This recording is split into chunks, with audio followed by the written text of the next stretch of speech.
What is up, everyone? This is Ronnie, your host of the Ronnie Asani Show. My number one goal in this show is to bring you some of the most amazing and accomplished individuals in the business world to share with you some real, raw, and authentic business insights. We sit down and talk in a casual setting, nothing too serious, yet we unpack some of the most incredible ideas, concepts, and best practices. So please sit back, relax, and enjoy the show. Oh, and don't forget to share the love. Like, share, and subscribe. Gracias, amigos. What is up, everyone, and welcome to another episode at the Ronnie Asani Show. Today's guest, Paul Franks. I couldn't be more excited and privileged to have Paul on the show. So a bit about Paul. Paul is a financial services industry strategist. He is also a global leader in advanced analytics and risk management. Paul is currently working as a financial services director at SAS, which is a leader in business intelligence software and currently the largest independent vendor in the business intelligence market. Today, Paul and I sit and we talk about a whole heap of topics, starting from digital transformation to the role of tech in different industries and sectors to the impact of social media on our lives and a whole lot more. So without further ado, let's jump straight into it. I'm here with Paul. How are you, Paul? Thank you so much for making it here. I appreciate it. I'm very well, sir, and it's great to be here with you, Rani. Thank forward you. to it today. Thank you so much. What do you think of the setup? I think it's lovely. I was commenting earlier before we started as to your lovely picture that I can see in our session here, but also the one adjoining me on the other wall. I think they're very creative, very cool, and I think I recognise some very familiar faces. Yeah, thank you. It's a work in progress for me. Like when I started the podcast, I knew little about how to put it together, and I didn't have any background in all the different audio equipment, the video equipment, how to put everything together. Mind you, also the aesthetics and the lighting and all that stuff. So, these guys were one of the things I was like, okay, what I want to have in the background or in the studio that kind of makes me, kind of talks about my aspirations and inspirations, but also something that looks cool. So that was the product. I think if I'm looking at Bill Gates, who's on my far, at least on our far right, I guess, but looking at him, have you ever seen the YouTube of him and Warren Buffett? Absolutely brilliant. Yeah. And the idea of why we're all busy and seeing Warren Buffett with an empty diary. I think it is an absolute masterstroke. If everyone thinks they're busy, he has nothing in his diary, which I think is absolutely gorgeous. I read that Warren Buffett spends 3 hours a day just researching and reading and learning about different things, including companies that he wants to invest in. I'm not sure how that works these days for him, but I would assume pretty much the same. Well, what's the saying, Rani? Leaders are readers. Is that how it goes? Yes. Leaders are readers. Absolutely. But how do you manage to spend that much time a day learning and reading? I suppose I do that, but not to that extent. How do you manage to spend that much time? I guess when you're Warren Buffett, you can.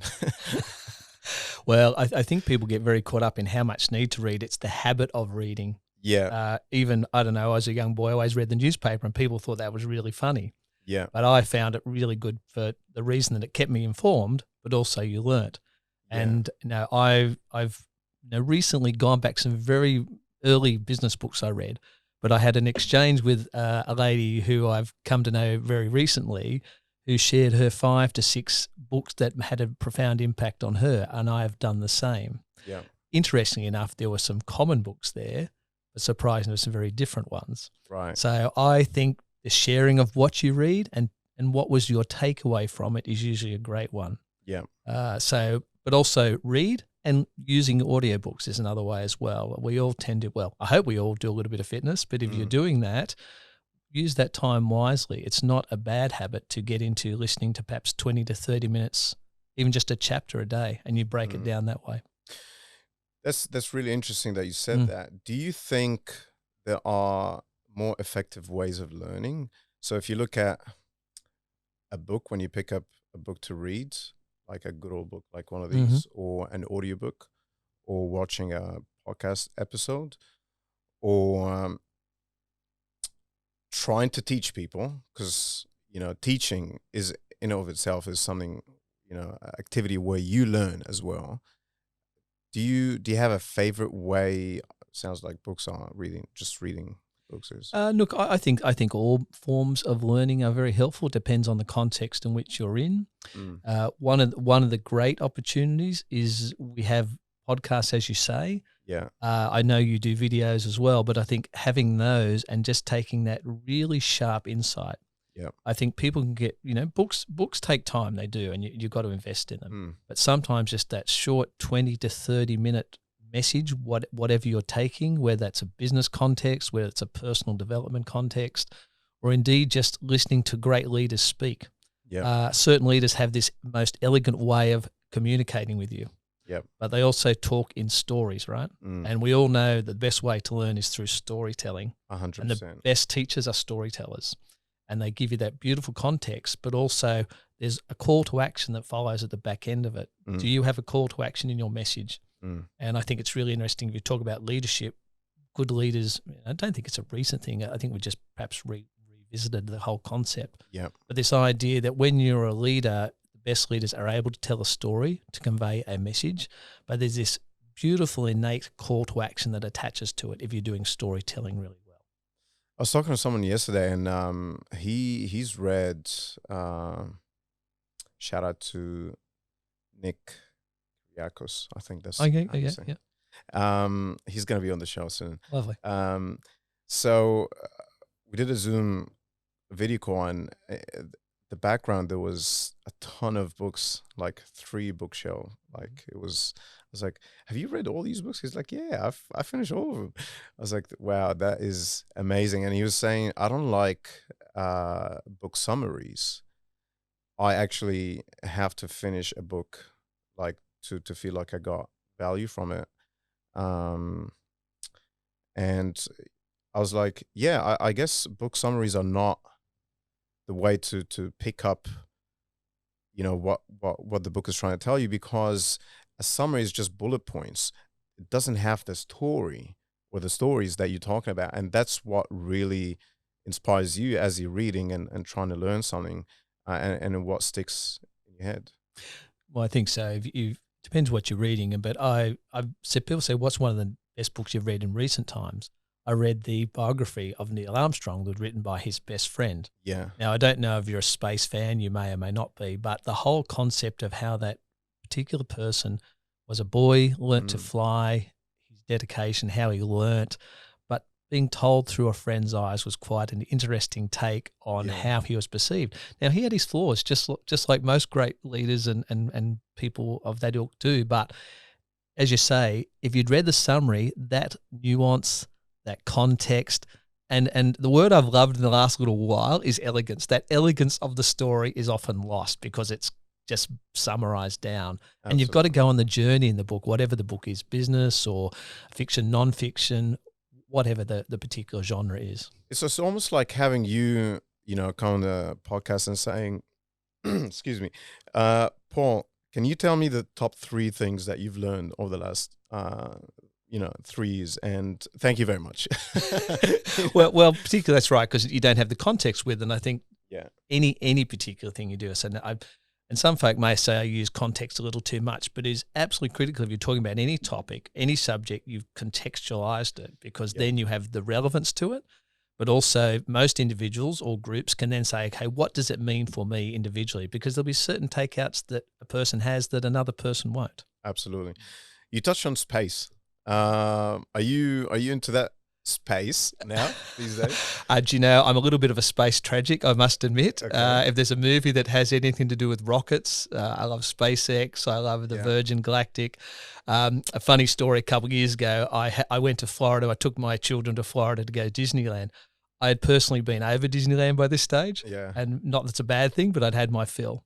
But the trade-off was we were going to the Kennedy Space Center, and being an adult, a fairly senior adult, I went back to being a child. It was a beautiful thing to go there and probably live out a boyhood dream of seeing the engineering prowess is how I describe it. Regardless of whether you think it's a good or a bad thing, you've got to recognize the engineering prowess. And I suppose my biggest takeaway is, did you know a Saturn V rocket is actually an ICBM missile that can carry people.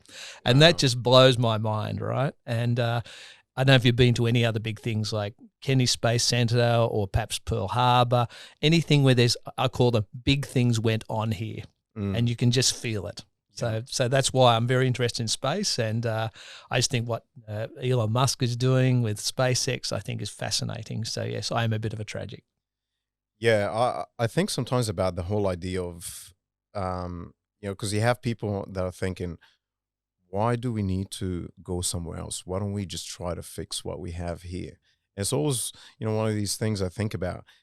Do we need to, honestly, I don't have an opinion at the moment on that, but I think it's good to explore and to try to advance and have that option. But I think also it's good to try to fix what you have. It's good to have both. Beggars can't, beggars can be choosers. So the best thing is to have many options, right? Do you think we'll be able to actually, in the next maybe 30, 40 years, go somewhere else? Well, there's a lot of talk of Mars and perhaps other planets. I think for me, perhaps the context I would have is, can you repeat it? Yeah. We tend to be able to go there. Even the moon, some would say, we haven't really got repeatability. We've done it. We've been there for sure. Have we got the ability to do it repeatedly and probably at a lower margin of risk than perhaps has persisted till now? That probably is where I want to go. I just want to pick up some of those earlier comments. Why do we do space? There would be a view it's about heroing and being a hero. Yeah. But now look back some of the stories. We had a movie recently about 3 African-American women who are great mathematicians. Now, to me, that is an elegant story that's now been surfaced. A lot of the methods and techniques that are used in space, really do apply to everyday life. We tend to forget that because we're 50 or so years on. But the reality was back then they were pioneering things. That's what I enjoy is what can space bring to us in our everyday lives. Yeah, that is a very interesting thing for me, and the reality is it does. Materials, techniques, methods, approaches, risk management, funny enough, we're going to touch on that later on. Some of these things have really only eventuated because we dared take those types of exploratory activities on. Very interesting. Unfortunately, I'm not educated enough on the topic of space. So with that being said, we're good to move on. Got it. Maybe in the next episode, next time, I'll be better equipped. But no, just to wrap this part up, Sure. I think my gut feeling is Elon is definitely going to get there or get us there, along with all the amazing engineers that he has. My word. That are working with him. I don't think it's far-fetched. I don't think it's like too. I don't think we're too far from that. I think it's definitely possible. So it would be interesting to see from a human psychology perspective, how people are going to take that on board. And if someone were to come to you tomorrow and says, boom, we can go, and this is how it's going to look like. It might be tough in the first couple of years, but here's the upside. You'll have there'll be a lot less people. Well, it's like that movie Ad Astra, right? I don't know if you've ever seen that movie where he does go through the extended period of space travel. Yeah. Yes, the great joy of being selected is offset by the great loneliness of endurance, right? So, I don't know what your personal take on that movie is, whether you've seen it, but it does ponder a number of those issues, right? Yes, it's great to be selected, but it comes with consequences. Some of those are manifestly great. Some of those are manifestly poor, right? And I think it's that mental resilience conversation that we all seem to be getting into becomes top of mind, right? Yeah. All right.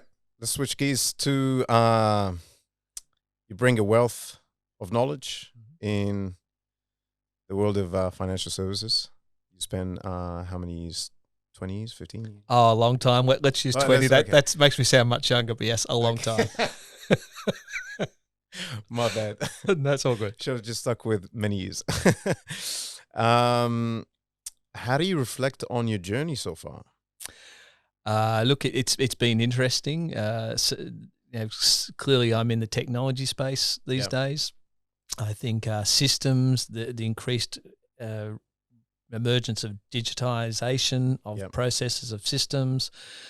I mean, even if you look in the last 12 months, it's whilst we've always had them, you just see how quick innovation has taken place. And obviously, circumstances have created that. Yeah. But I think the word I was hosting a session just last week, and one of the things we talked about was the concept of technology ecosystems. So I've really loved this journey in financial services of ecosystems. Everything used to be built in house. That how does that work? I used to go to technology vendors like the one I work for. Yeah. But increasingly, you've got those guys who are still very important, but also you've got these very, very niche providers who are able to interoperate and work in these systems. So I think that's been a big, big shift. Clearly, we're now talking about the world of artificial intelligence and machine learning. The sad realities, they're not new. They're not new. They've been around since the 50s, and I always love how people think they're new.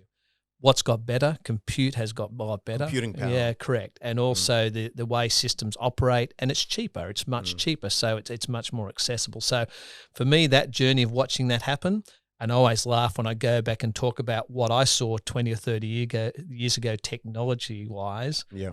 My goodness, have we come along? Yes, we have. But going back to our early discussion on space, there's more power in our phones now than there was in the whole Apollo 11 program, multiplied many times over. And that just gives you a sense of what has taken place. So the other thing I think as well, no surprise, I'd almost remiss not to talk about it, seeing more and more diversity, whether that's racial diversity, whether that's mental diversity in all its facets coming into financial services.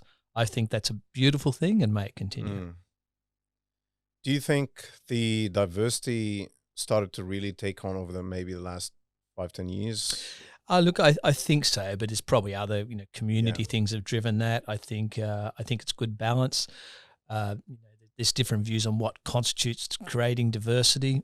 I think diversity in most cases is acceptance and understanding, right? So how does that really come out? How does it manifest in good operational activities in financial services institutions?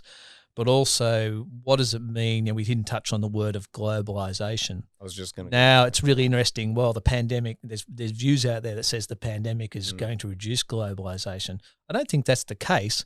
But we're probably going to make more informed decisions around what globalization really means and what does it mean for system resilience. And when I say systems, I'm not just talking an institution itself, but broader ecosystem of institutions working together. Oh, man. So there's so much in what you just said. Do you think that we're going to have to step up our biotechnology and medicine technology, or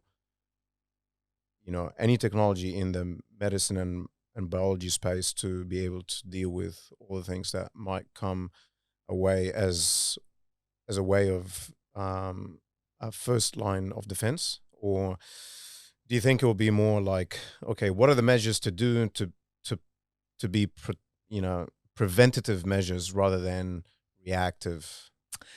Now, like your caveat earlier, I'm not a medical practitioner, so I bring you the man in the street view.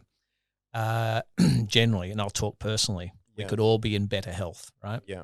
By the diets we have, the environments in which we tend to live and operate in is part of that as well. But to give it a technology bent, this whole concept of nanotechnology. So having if you are unfortunate enough to be ill or suffering some form of disease that's impacting your life or your livelihood, what is the way and means that nanotechnology can be deployed safely and persistently within your body to keep you either or to restore you to your proper condition or to maintain a livable life? And that's not the most elegant way to describe it, but how could it be a livable life? I think that's really exciting. I'm not a big fan. I mean, the organisation I work for, we have done a lot of work to support the reduction in use of opioids in Americas. Yeah. I think there's over prescription of those sorts of things. But to me, that's probably where I'd like to see it. But I had the fortune of having a full body scan recently. Oh, did you? And I don't know if you've ever done it. but it was the most interesting thing I've ever done, to have a laser-based device do a full scan of your body and tell you your bone density, your various, let's say, your good and bad fat content in your body, how your organs are appearing and looking. It is absolutely fascinating. But to me, that's where technology and health have a really healthy intersection. Mm. There are people that do mind scans to see how, what can be improved from a mental capacity perspective. I'd love to do one of these. I'm more interested in that than my bone density. Well, yes, I mean, it could be profoundly enjoyable or profoundly disappointing, depending on what the scan tells you, right? But I think where is that real intersection? You're well aware there are certain diseases of the brain which are really unfortunate for people to get. Some of the temporal cures have been very good, but to use that concept, what if that scan was able to identify ways of redressing or addressing that ailment or otherwise? I think that's really interesting. I said I'm not a medical practitioner, but if that could be done, now this is where you get very interesting around artificial intelligence. If there was an unfortunate situation where you did have some sort of degenerative disease that impacted your mind or your brain, what if there were technologies that could improve that? Now, we've seen some movies that touch on this topic. That is exciting, but there's some ethical boundaries we need to be very mindful of as well, right?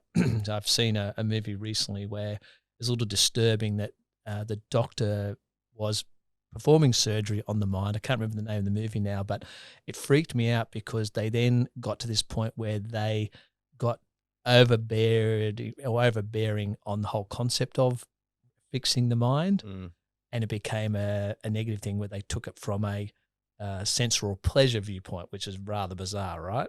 So that's where I think it was meant to give you, it was a European movie, give you a very interesting take on where the boundary between medicine and human mind gets a little blurred. Are you aware of one of Elon Musk's companies? I think one of the youngest ones, Neuralink.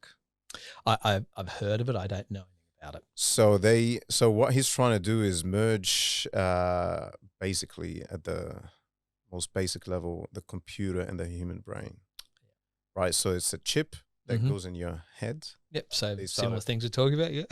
It's reality.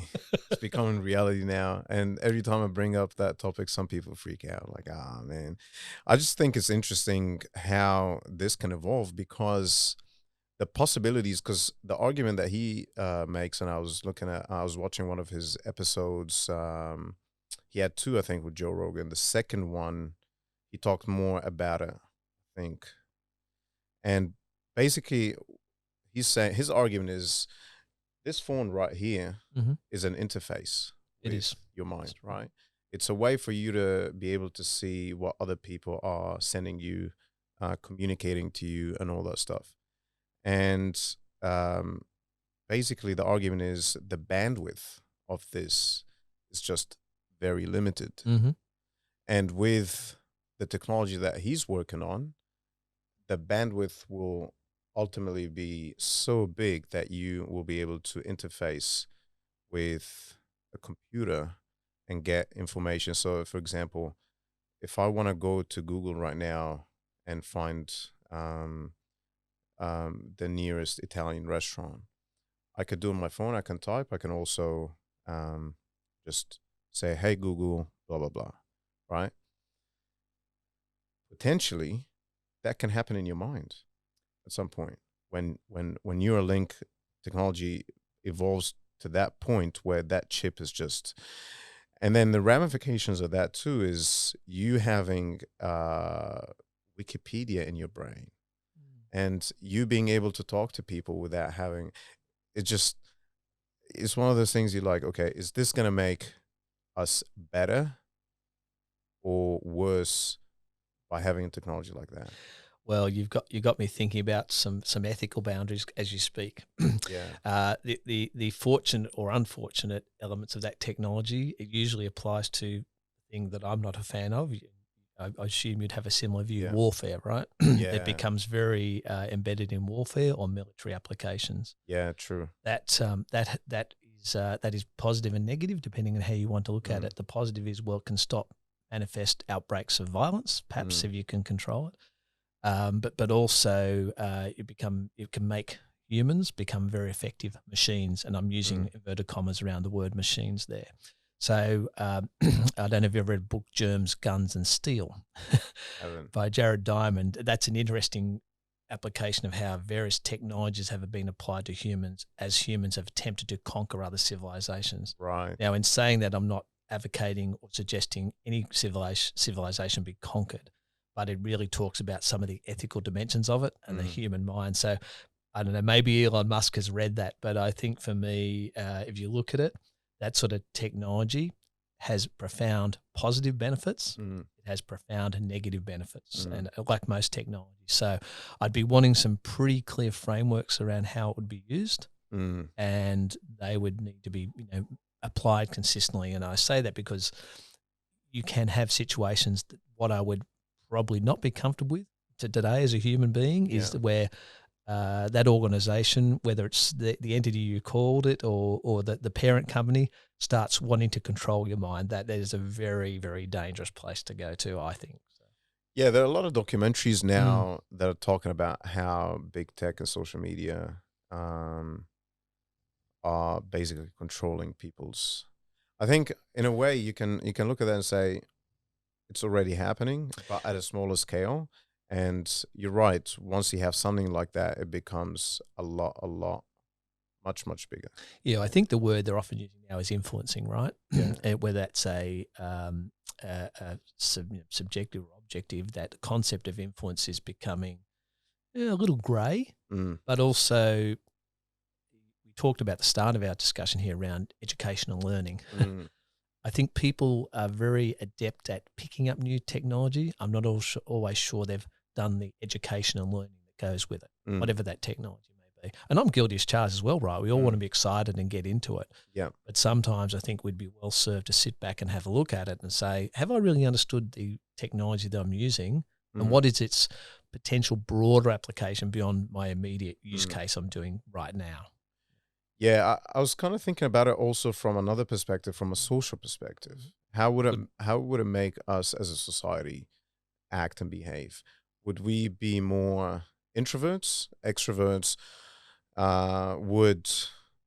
Would having something like that allow us to communicate at a deeper level, or would it make us more self-absorbed and less inclined to communicate with people?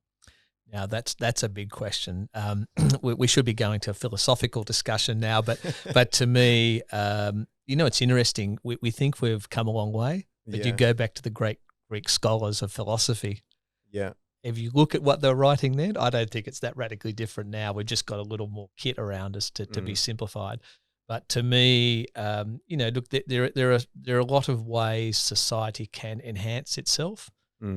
But I guess the more elegant way for me is, can people who feel they don't have a voice have a voice through the use of technology? Question mark.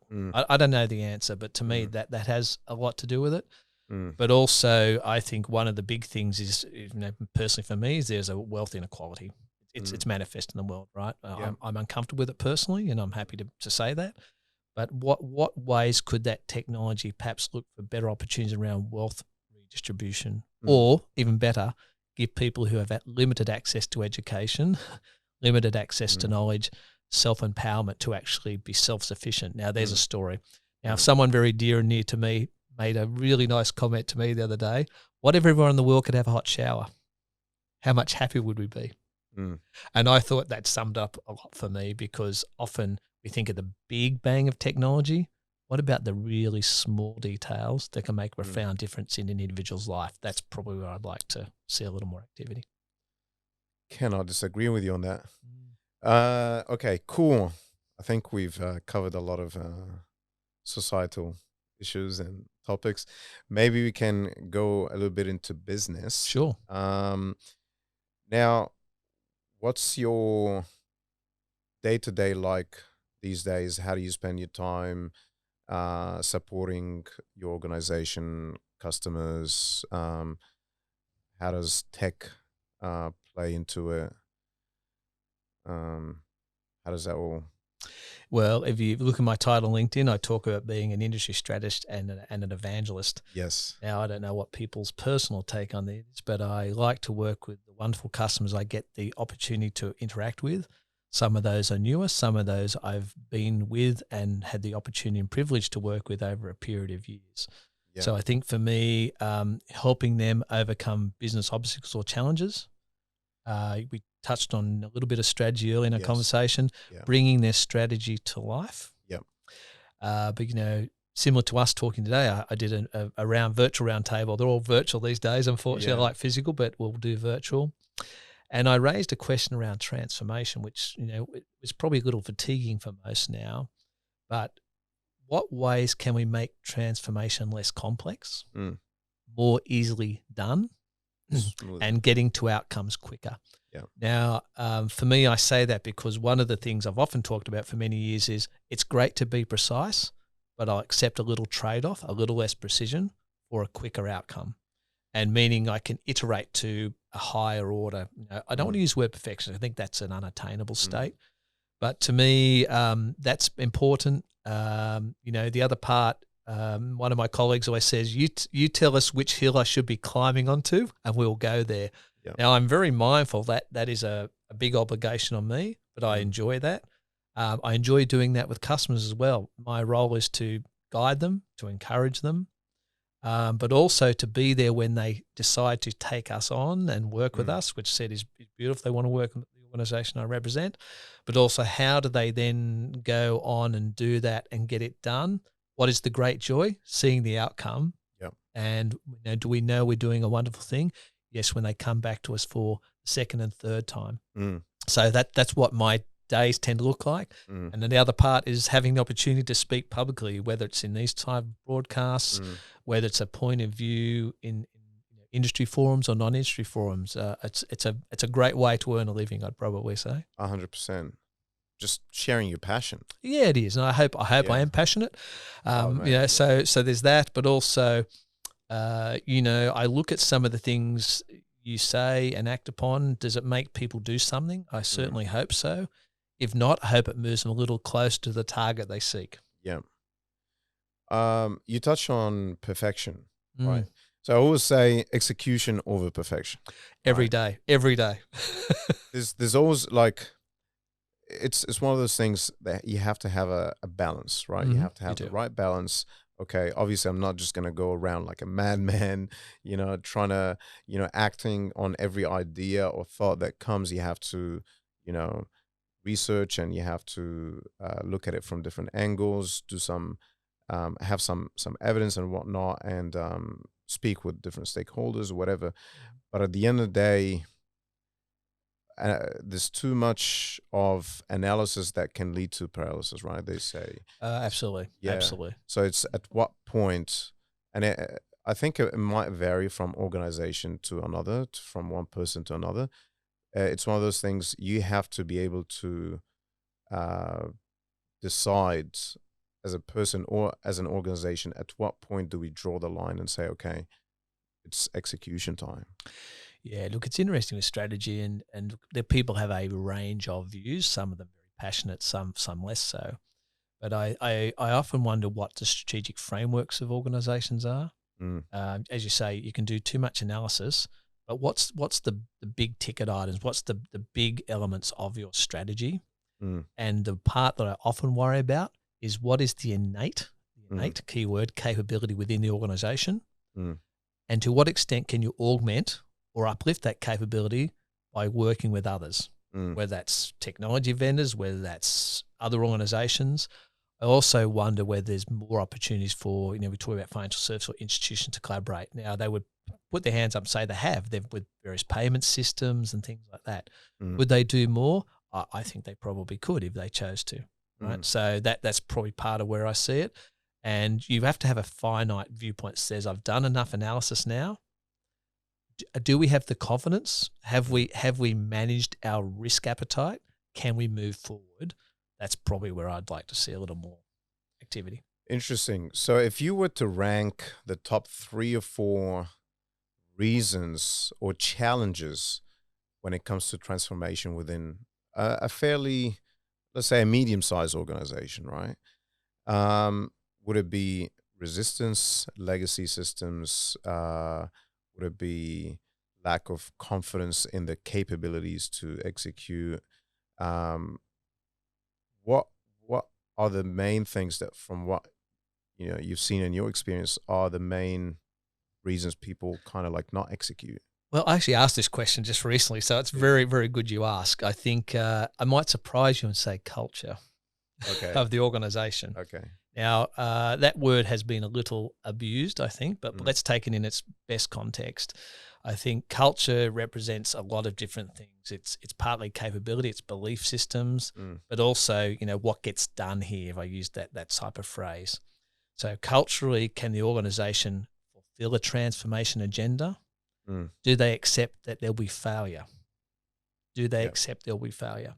Because I think you've got to, if you've got to do transformation. Mm. The other thing that I often think about, sometimes it's overtly complex. And I Mm. use overtly deliberately because I think Mm. sometimes it's just too ambitious. Mm. Break it down into digestible or doable activity. Chunks. Yeah. I think then you do two things. You get confident in executing, but I think the other part is you build confidence and perhaps a view of your reliability with key stakeholders, where that's boards, where that's fellow executives, and dare I say, even shareholders. So Yeah. if you're talking about a listed entity. So those types of things, I think, become very key to that transformation. Mm.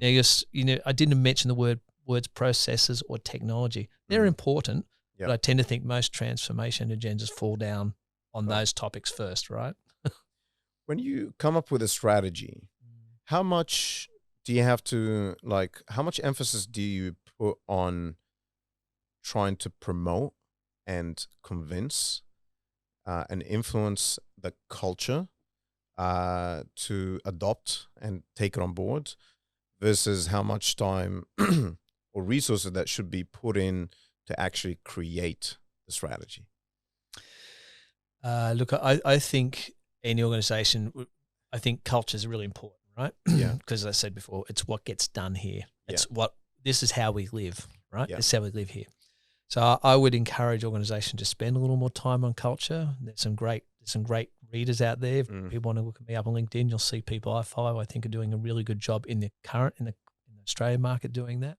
I think spend a bit of time getting that there. And there's a couple of words I've heard, and I'm going to borrow them from organizations. I won't say who, but they're very good words. Sustainability Yep. and resilience. Mm. Build those into your culture, because then when you elect to do a transformation, I think the chances of success and enduring success become greater. Doesn't mean they become 100%, by the way. They become greater. Mm. And I think for me, that's probably where I'd start. Now, to your comment on or question on strategy, what's the elegance of your strategy? If you can't explain it, back to our starting conversational storytelling, Yeah. if you can't storytell your strategy, it's probably too complex or too ambitious, probably both. Mm. And, for me, I've seen strategies that just, they're from a complexity and an intellectual viewpoint, very, very profound. Mm. But can the organization from top to bottom execute it? Question mark. The unfortunate answer often is not. Or if it's done, it's somewhat incomplete or underperforming. Yeah.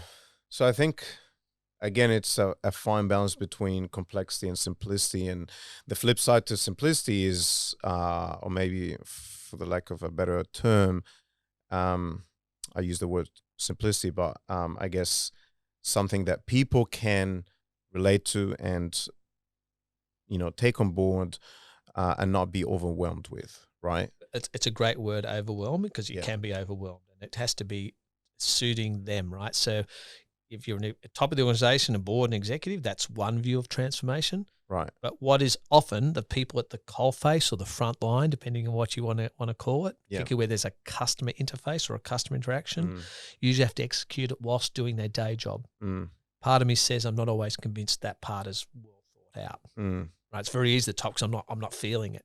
Yeah. The person at the front is feeling it a lot, doing change and doing BAU or business as usual, Mm. that's a tough place to be, I think. Yep. And is there a specific time frames that you prefer to look at when it comes to execution of different strategies?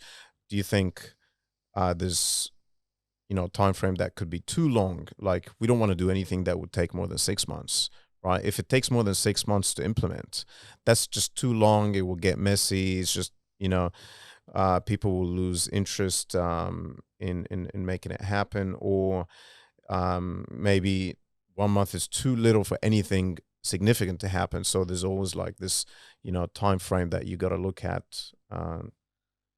Well, I think there's a couple of things. Change is often messy, right? Yeah. Change is fatiguing. Yeah. Change is fatiguing. So if you have those two viewpoints in mind, you gave a good time frame. How about I say to you, I'd like to see things. Let's say it's a system or process or a technology change.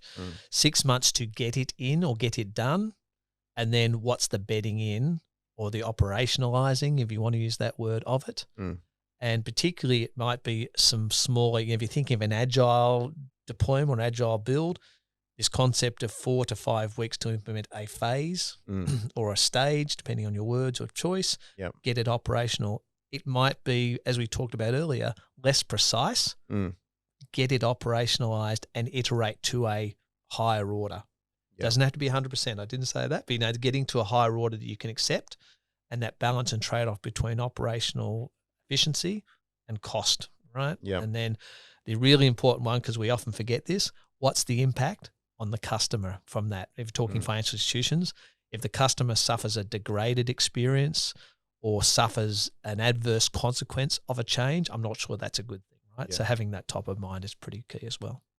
Do you find proving the ROI to be a challenge with certain projects or strategies that not necessarily yourself or anyone you work with, but just in general when it comes to implementing strategies, being able to prove the ROI and saying, hey, okay, this strategy has brought X, Y, and Z.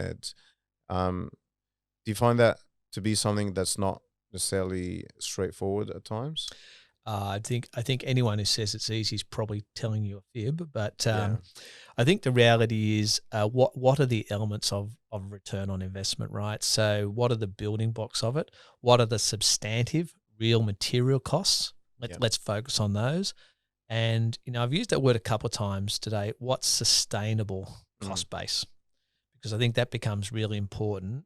And it then allows you to by doing your ROI, it's not just the immediate project. Are there flow-on returns to other downstream projects or future projects? That's of greater interest to me because I think you've got to think of it as a portfolio. If it's just a one-off and then you have several others that returning less, now that might be acceptable, but I like that framework. Maybe it's just the old accountant in me somewhere in the deep, dark past, but can we do this sustainably, and what's our investment appetite and our investment horizon? Two things, if you think of any strategy, right? Horizons of growth is a big one, which I've loved for many years. So how do you do that sustainably and keep building block mentality, right? That would be my take on it. Doesn't mean I'm right, but that's my personal view on it. Yep. And we spoke about digitization. Great word, isn't it? I don't always get it right, but yes, it's a good word. I always find myself so I have to take a second. Breathe. Very much so. Very much so. Digitization. Yeah, you have that or digitalization. Yeah, there's sort of neither's right or wrong, but some would say the latter is more elegant. But it's up to you. So with all things digital world, how do you have a specific approach in terms of this is my philosophy, or this is how when I work, if I were to look at company X, the first thing is perhaps doing an audit, seeing, understanding how all different systems, technologies, the opportunities where, doing some transformational work around the systems and whatnot. Is there a specific, I guess, approach or philosophy you have when you start looking at an organization from that angle? Yeah, I always think, where does it make sense is probably my first comment. Yeah. Second and third order would be, I always like the concept of walking things through, right? If Mm. you think of an end-to-end process or an end-to-end system, Yeah. walking through and looking for where automation, because fundamentally digitalization is automation, where does it make sense to automate it? Yeah. And on a couple of parameters, time, speed, Yeah. cost, value. But most people would just also say, as I look through that end to end, and particularly I'm going to keep saying customer experience, Mm. is it creating additional friction, sustaining, Yeah. or reducing friction? Ideally, Yeah. it should be reducing it. Yeah. But, I'm happy to say, I look at some of the stuff that we're seeing, even in our own state here in New South Wales, Service New South Wales. I'm loving some of the design thinking. Yeah. And we haven't talked about design thinking, but just what does it mean for the human interacting with this digital asset, whatever it be, as an application or systems or what have you? How does it become more intuitive, more simple to execute, and how do I reduce the number of tasks and or steps from start to finish? Yep. And can I make it repeatable so I have to start that process from the beginning again? Mm. To me, that's the stuff I like talking about. Yep. And I say that whether I'm in financial services or whether I wasn't. I just think that's the elegance of doing it well, if that makes sense. Let's talk a bit user interface. I love that topic. It's a great topic. Yeah. So you mentioned a few things, like in terms of customer experience. From the moment I land on an application, on a website, or on my mobile app, how much time it takes me to do something is absolutely important. Like, am I trying to navigate, for like 10, 15 seconds to get to one thing that could have taken me 3 seconds on another site? Those additional 12 seconds, that's a lot of money. Well, it is a lot of money, and also it creates confusion. It creates some sort of unnatural is a strong word, but let's just say some delayed sort of experiential elements. I mean, let's go and talk about a really simple example we're living through. Yeah, COVID apps, right? Yeah, some of them are pretty bad. I understand the higher intent; it's really important for tracing. Some of them are just not elegant. And I mentioned Service as well, so I'm not on the payroll with them. I just think it's great. We should get sponsored by them. Well, they should. They've put it on there. You do the QR reader, and it looks up your details effectively from your license. And people got to accept there's a trade-off with privacy. I get that. But that is a much more elegant process. I was with a good friend I've known for years, and we did it together and went, how cool is that? Yeah. Because fundamentally, it's about tracing, not about filling in all the details. And they've actually understood the design principle very, very early. And, it's interesting who has been very good at design, and not going to endorse particular entities, but you know who they are. Yeah. They have done it from a design thinking, what's the most elegant way to do it? And can I use some of the information that you've consented to provide? Yeah. Right? That's where I'd like to see it.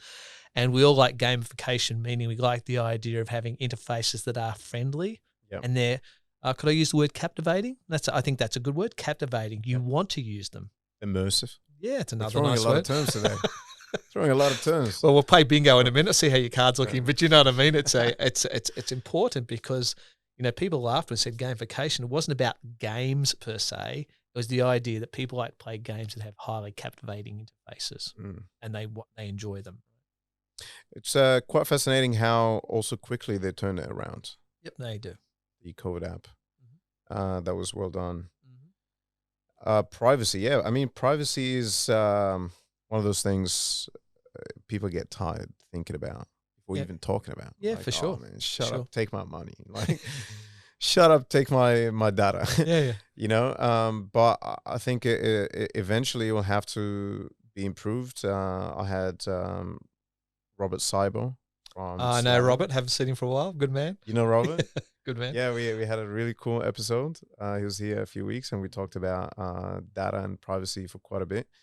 And and I think eventually it will have to get tightened. It will.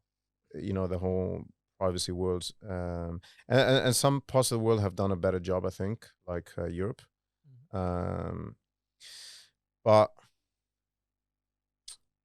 Yeah, I think people are less, in my opinion, I could be wrong, but I think people are less worried about data privacy unless it becomes something that impacts the personal lives, like leakage of sensitive Yeah, information.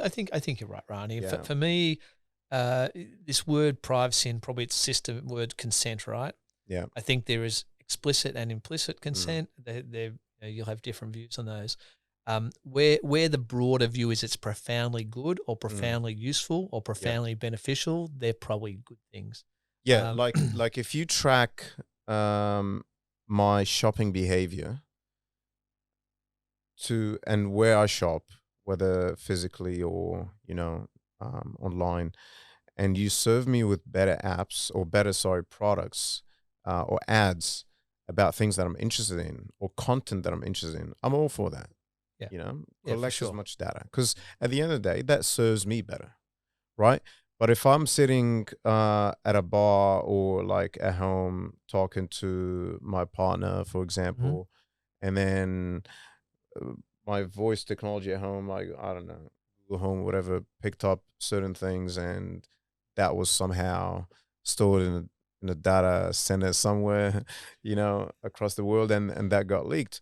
That's when I have a problem. So I think you know it's it's a bit of an interesting relationship. I think a lot of people have with data privacy. I'm smiling at you because I'm laughing. You said to Google, and it's not a reflection on Google. It could be anything. Yeah, We, of course. we Yeah, play Spotify on Google Assistant in my kitchen, yeah, and I might say to my partner, "I love this song," and I might go a little retro for the audience here and say, "I like a couple of '70s love songs." That's okay, right? I'm yeah, cool with it.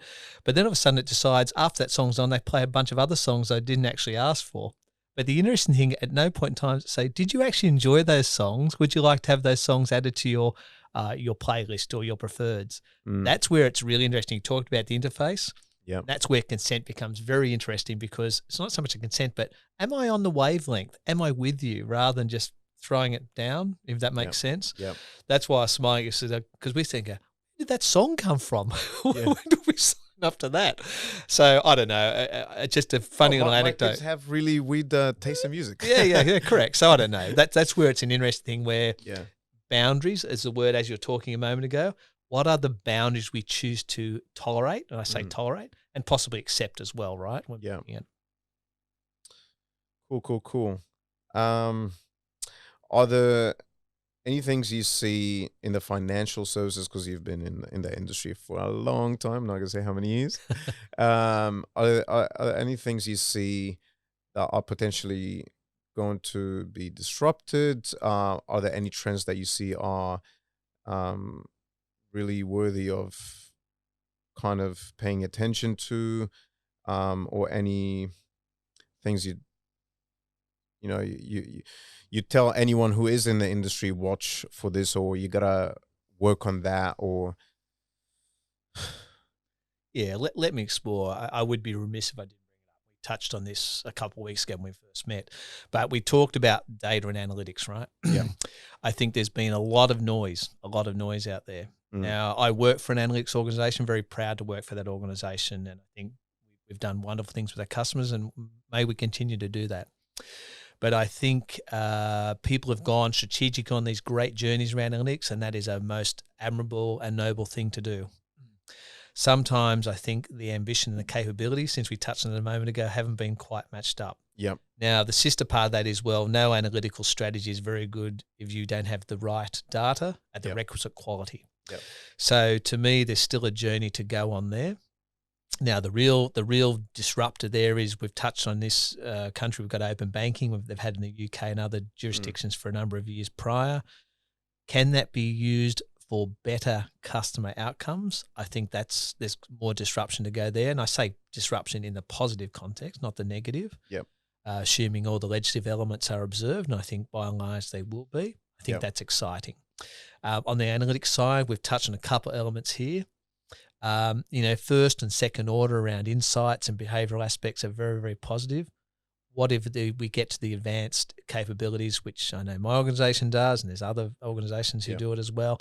Can they make things more effective, more efficient, and more capable in terms of serving the customer? mm, I think that's really exciting. Now, I spoke a couple of weeks ago on the future of financial services here in Sydney. Oh yeah. And I Cool. talked about this whole concept of customer journeys reimagined. Mm. And many of the elements there, I talked about life cycles of customers. I talked about processes also following the concept of a life cycle. Mm. There's a number of elements that we probably won't get the benefit of going through all that today, but I guess, people want to look at that. It's certainly available on my LinkedIn site.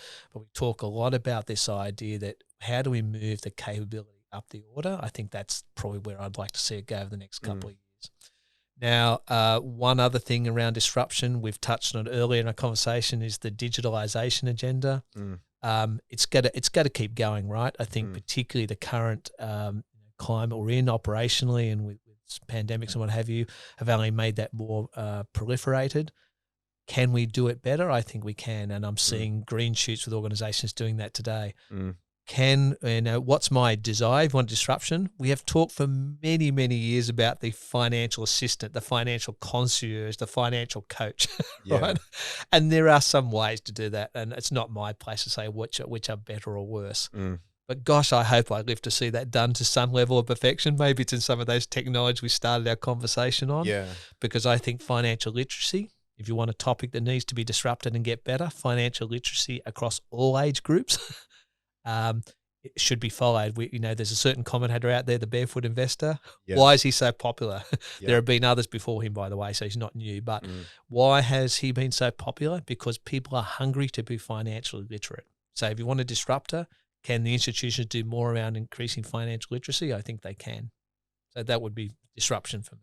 So if you're a financial provider of some sort, if you're in the financial services, whether you're a bank, you're a home loan lender, whether you are a financial advisor, whatever, your message is the more you allow your customers to be financially literate in effective ways, yes, without having you to, I guess, spend a lot of time on it, because it's also like a balance of. Well, it is. It's a balance is a really good word, right? Yeah. So by the engagement, yes, can you learn, and is that learning absorbed? That's a key part, right? Not just in the moment; it becomes absorbed.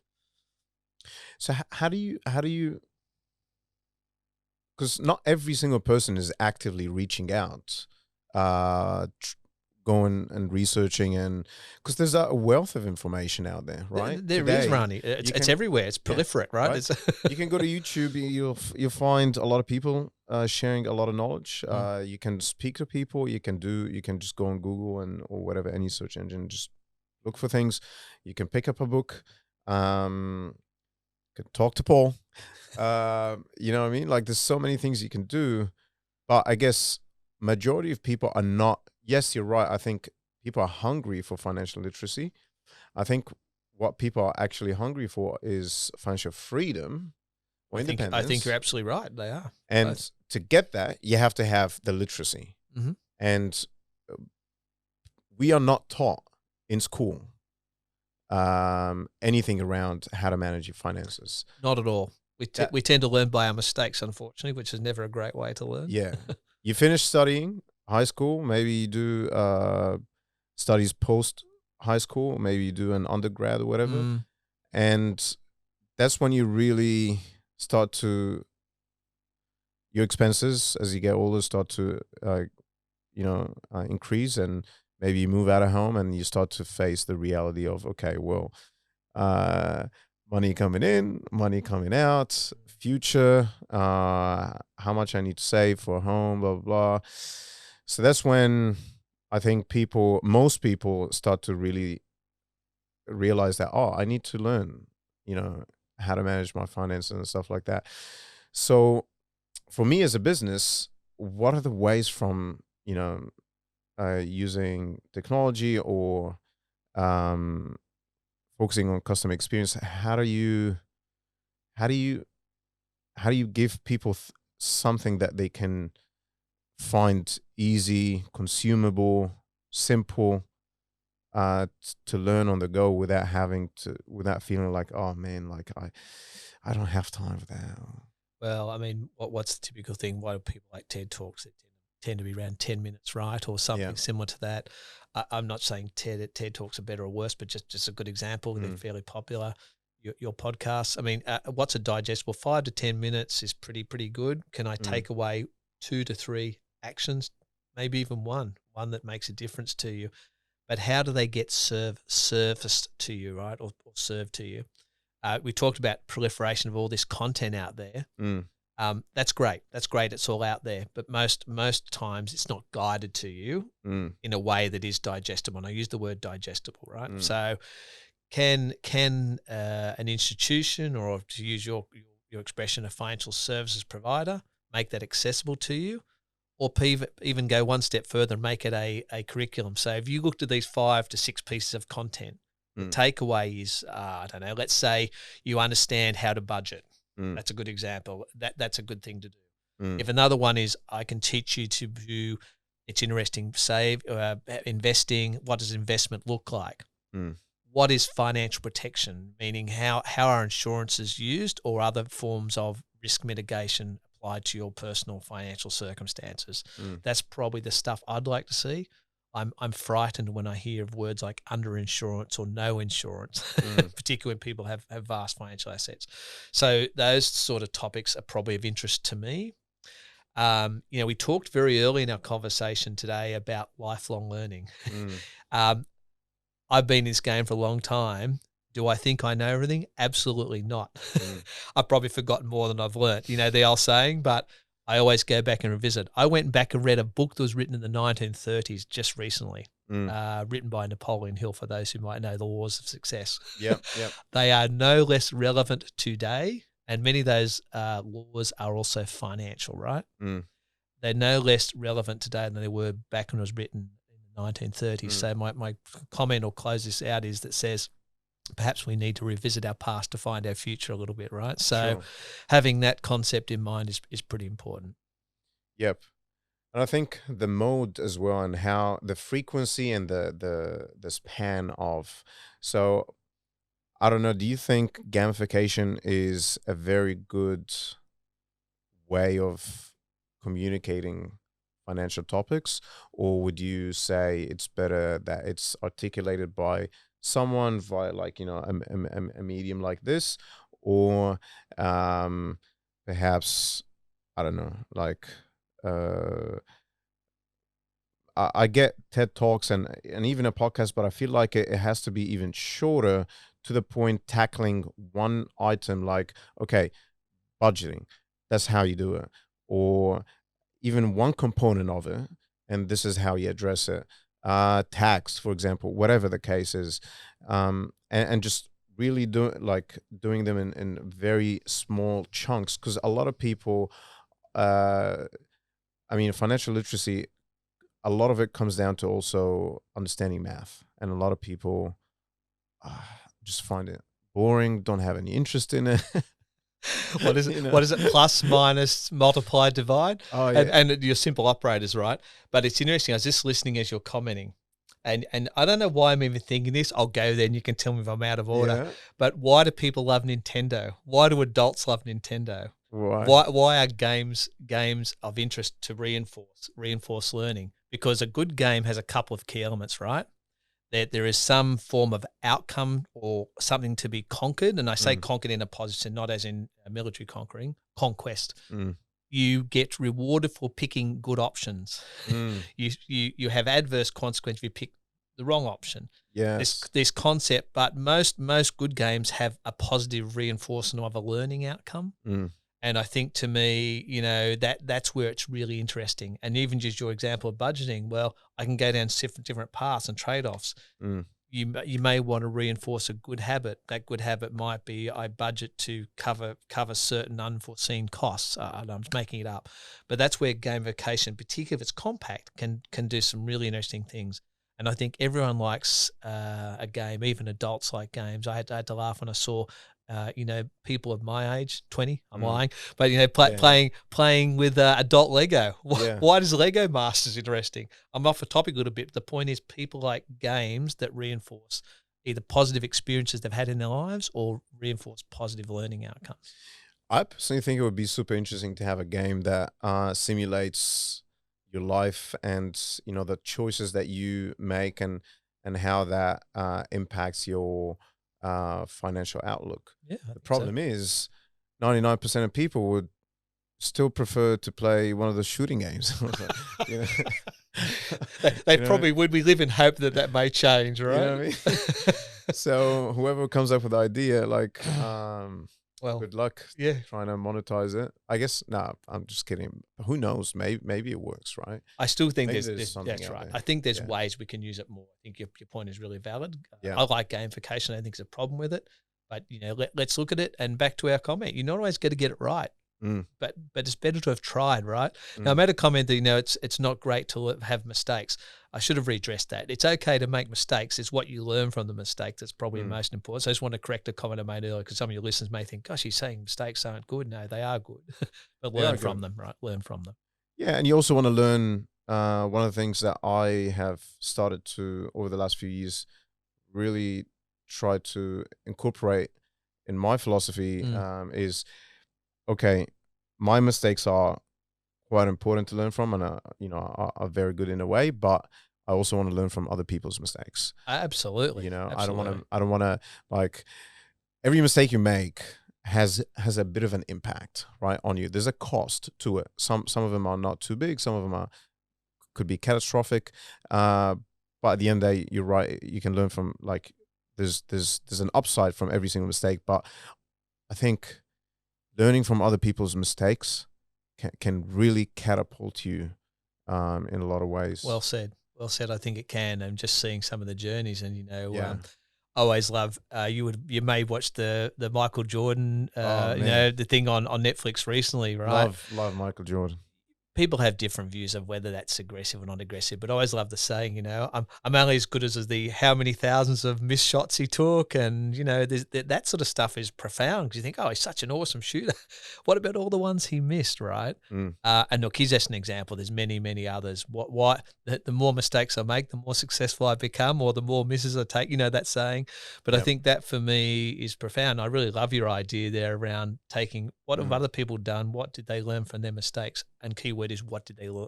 Key phrase is what did they learn, mm. and did they not repeat it, right? And make mistakes where it doesn't matter, and don't make mistakes where it matters the most. Right, Well like, said. yeah, your example, Michael Jordan, he made a lot of mistakes when it didn't matter. Like, it was Correct. just Correct. training, right? Correct. Okay, Correct. let me make all the mistakes in that space, That's right. so that Safe. when it It's a safe matters, environment. yes, yes, yes, yes. I think we've covered a ton of things. Wow, what is it? 70 minutes. Wow, that's cool. Is there anything you, I guess, want to share today that perhaps we haven't covered? Um, Look, I think we touched on culture, but people and relationships I think is really important. yeah, One of the comments, I don't know if you've heard this a lot over the last little while, and I had the joy of listening to Bernard Salt the other day, and I won't steal his sayings. I think they're absolutely yeah, brilliant. But I think it's really interesting in the last little while, and particularly since March when we went to lockdown or other controlled situations yeah, around living arrangements and interactions socially. yeah, What is really nice, and it's really nice, I'm saying this personally, communities have become important. mm, Relationships have become more top of mind. Rebuilding relationships that may have been lost or not invested in well enough. yeah, They're being revisited. yeah, If nothing else around what's a nice positive thing, value relationships. yeah, If your relationships aren't in a good place, mm, whatever they are, family or friends or whatever, get them in a good place, because if you haven't taken that on board in this current environment, you're probably yeah, missing a really big opportunity. So that would be the only other thing I'd have to say. And I'm saying personally, I've had the opportunity and joy of perhaps being a little nervous and visiting some relationships I haven't invested in well. mm, And they have been absolutely delightful, I have to say. And really reinvesting and resetting them has been, at a personal level, very satisfying, but something I think we've all done a bit of, and I think we've all got a lot of joy out of it. So that would be my last final comment for your podcast. That is a very profound way to end this episode. The one thing I'll add is, I think I'm very guilty of this as well. A lot of us tend to invest in relationships where we think there's a return of some sort, right? Like financial return, Yep. or knowing that person will open certain doors, or talking to that person will give me a better social status or whatever. Um, but it's also good to invest in relationships just from a giving perspective. You got it, Uh, my friend. give. Yeah. It's much better to give than receive. Yeah. Yeah. Well, Paul, thank you so much, mate. My pleasure. That was really amazing. I enjoyed it. I hope you did too. I did. It's been great to be here. It's a long time since I've done a podcast, so thank you for bringing me back. And I hope your listeners enjoy it as well. And I look forward to hearing it. Thank you. Okay. Thank you, sir.